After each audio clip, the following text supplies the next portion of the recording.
Welcome to Archiversity online classes. In this lecture, I am going to show you how to assess distribution shape. In parametric statistical analysis, shape of the distribution plays an important role. Why? Because many parametric statistical tests makes an assumption that the data is normally distributed. Now, without knowing that whether the data is not normally distributed or not, any parametric test that you run will distort your results and the analysis may be wrong. Now for that, the first step in performing parametric statistical test is to know the distribution shape. Now using IBM SPSS, we can easily determine the shape of your data, that is a particular variable. And there are multiple ways with which you can identify the distribution shape. So first I'll explain you the concept of how to identify the distribution shape, and then I'll show you examples using IBM SPSS, two different ways of calculating distribution shape, and also I'll show you how to interpret the results of SPSS output. Normal distribution is the basic norm or assumption of all the parametric statistical tests. Now first we look at what exactly a normal distribution is. So a normal distribution is a frequency distribution that represents relative number of occurrences at each value of a variable. The shape of the distribution resembles a bell, so gets its nickname the bell-shaped curve. Now just I'll show you the image so that you will be able to view what exactly normal distribution is and what is the relevance. So this is how a normal distribution plot looks like, and in SPSS we are going to draw, but not all data will be similar to this. There is different shapes of distribution will be there.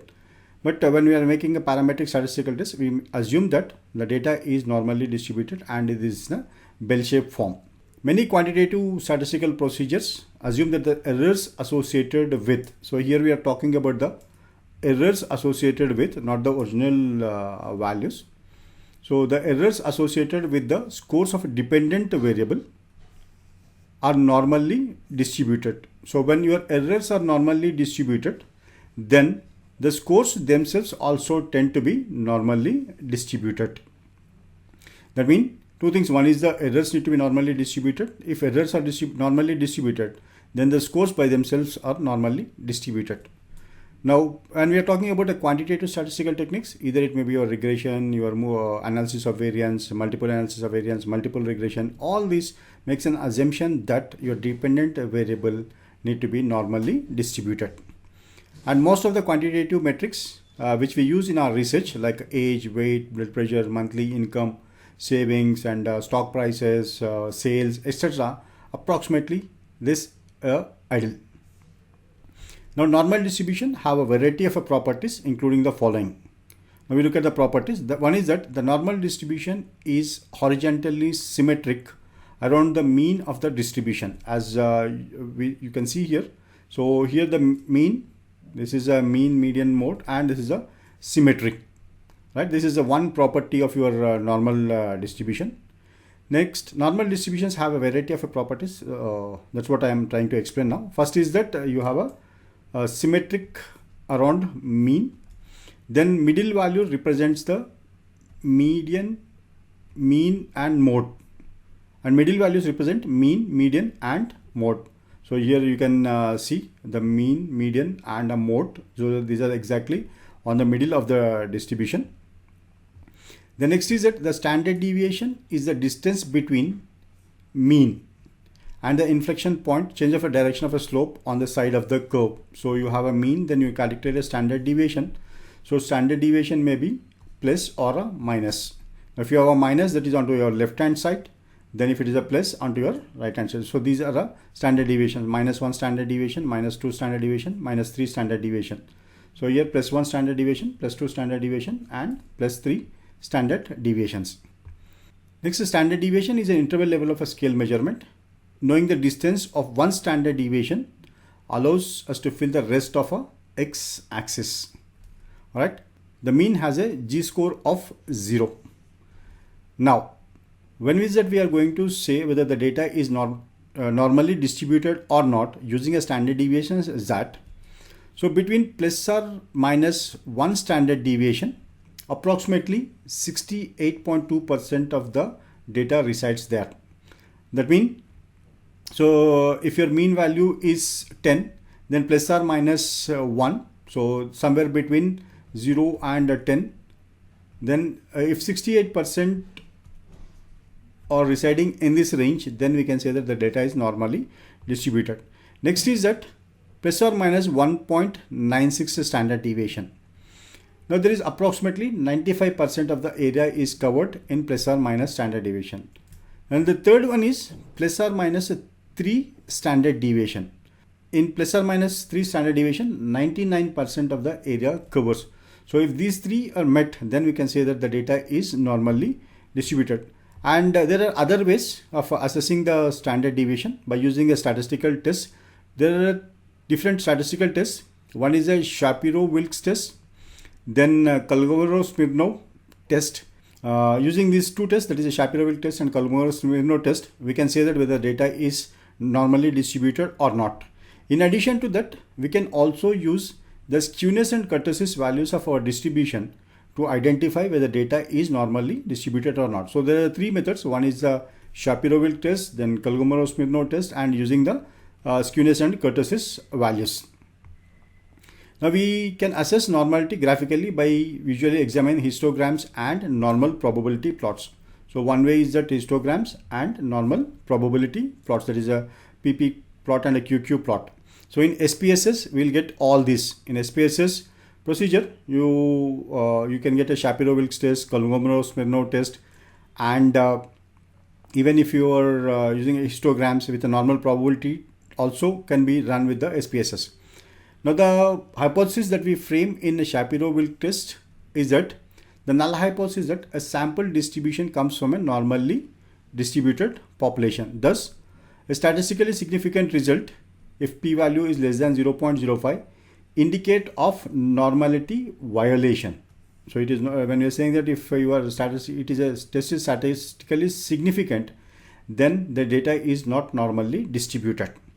If p-value is greater than 0.05, then we say that data is normally distributed.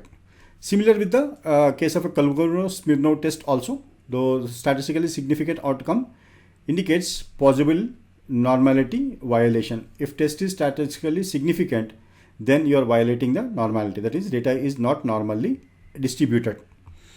Then the problem with these tests is that if you have a large volume of a data, then automatically the test results indicate the significance, ignoring the normality.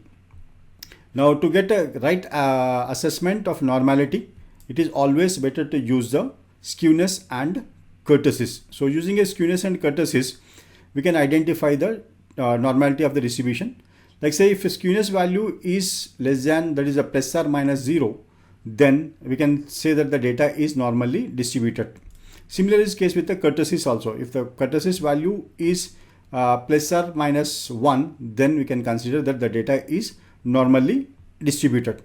So here is other simple notes on how actually you are going to assess this. Now this explanation is enough for now.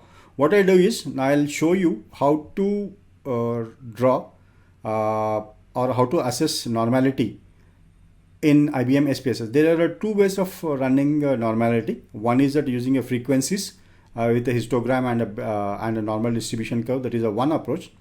And the second one is by using the explore function. So using these two with the two different data sets, I'll show you how to determine or how to assess the shape of a distribution. Now we go to the data sheet. So here is the data. Now this is 4 variables are there. I use only 2 variables for now. 2 you can practice. One is the interest earned. So this is the interest amount earned by public sector banks and private sector banks in India. And these are the number of branches that these banks opened in a recent past. So using these two, we'll assess distribution shape. So to analyze the distribution shape, the first is go to menu command and click from analyze there. In analyze, go to descriptive statistics. Here are frequencies. As I told you, two approaches. First I'll show you with the frequencies, then with the explore. So click frequencies, then choose the variable. So interest earned, send this into variable list. Now go to statistics. Here go for skewness and kurtosis values. If you are interested, you can go for a mean and a standard deviation also. Just we'll choose those two. From central tendency, we go for a mean, and from dispersion, standard deviation. Click continue, and then go to charts. So here from chart type, click histogram, and also select show normal curve on a histogram. Then click continue. Here display frequency tables, just uncheck this one, because this is a continuous data and it is not a there is no categories for this, so this will distort your output. So that's the reason why we remove this one, display frequency tables. Then click OK. So here you have a descriptive values here. The mean is 21,073 crore and the standard deviation here, skewness is 3.66.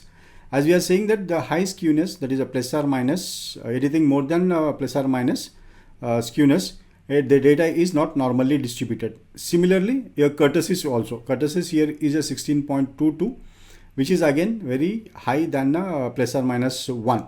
So these two clearly indicates that the data is not normally distributed. And look at the histogram here. So the histogram, you can see that this is a right skewed one. So more values are at a very low level, but they have extreme values here. So and this is not in a bell shape. So we can confidently say that the data is not normally distributed. There are outliers in this data, and also the shape of the distribution is skewed, in the sense it is as a right skew. As you have a positive skewness, we can say that this data is a positive skew, and the kurtosis value also very high. We call this as a Predicate. So after analyzing these three, that is a skewness, kurtosis, and the shape of the histogram, we confidently say that the data is not normally distributed. So if data is not normally distributed, then you need to transform your data. So I'll explain in next lecture how to transform. But now we also look at the other example and how to run a frequency, that is how to test or how to assess shape of a distribution using explore. So here you have a descriptives, then go to explore, and we choose branches. Now select the dependent list, then go to statistics. So here descriptives are there, then continue this one. If you want outliers, you can identify, otherwise just simply click continue and go to plots here. So in a plots, remove the box plots. If you want to identify the outliers, you can use a box plot. Otherwise you can remove box plots, that is by clicking on a none. And here descriptives, uncheck stem and leaf, select histogram, then here normality plots with tests, choose this one by clicking on this, then click continue, then click OK. Once you click the OK button, the result is presented in an output document, and here is output. So here you have a case process summary, number of branches are 15, then your percentage and missing values. All right, now look at the descriptives here. So you have a mean value, then you have a standard deviation, maximum.